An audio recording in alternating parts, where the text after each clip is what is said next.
Senator, before we start, I need you to answer something honestly. When you send people like me into war, do you actually think about what happens to us afterward? Or are we just names on documents you sign and forget? Because out there, what stays with me isn't the explosion, it's the silence after.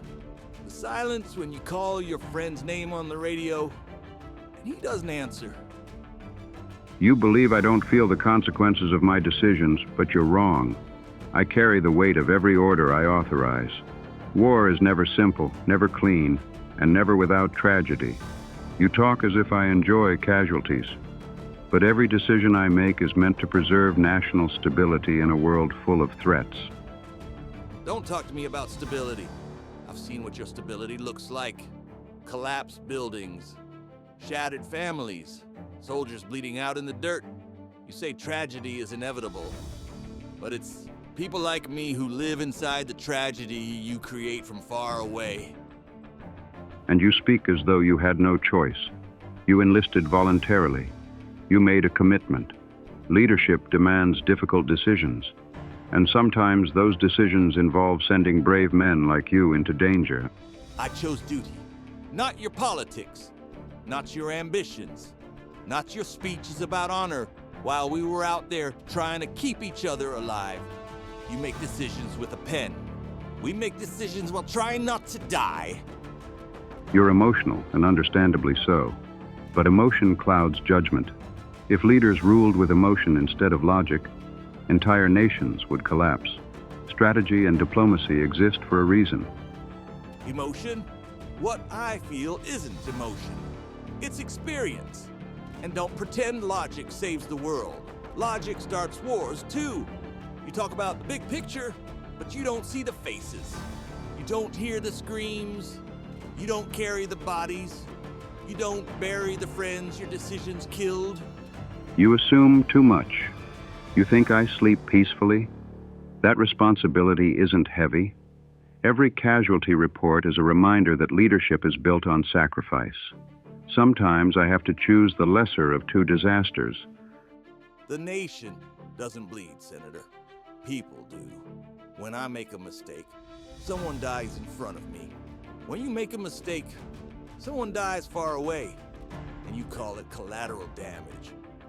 Collateral damage is not a term I use lightly, but sometimes preserving millions means losing a few.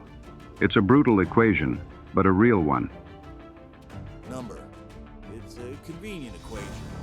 Because from where I stand, war keeps repeating not because it's necessary, but because people like you find it easier to start one than to fix what caused it. You want me to ignore threats?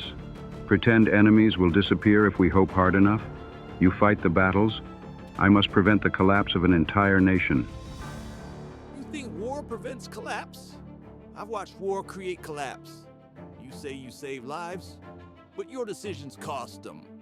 And you know exactly how many will die before you sign anything. You predict it. You accept it. And then you move on. If you sat in my chair, you'd understand the cost of inaction.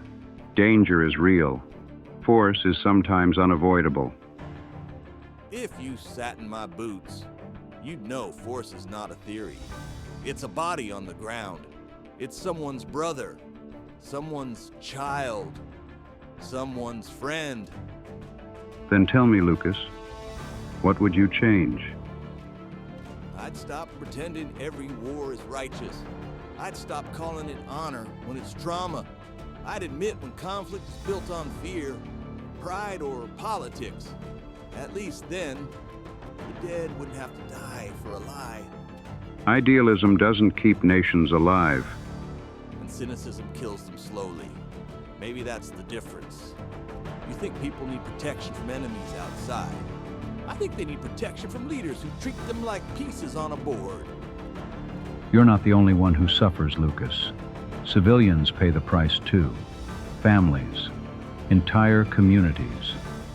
Yes, but they didn't start the game. They didn't draw the borders. They didn't make the speeches. They just bury the results. So what are you saying?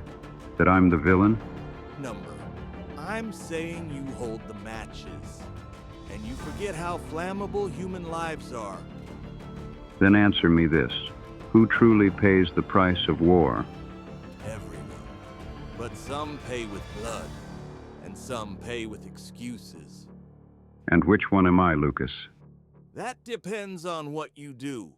The next time you call war necessary,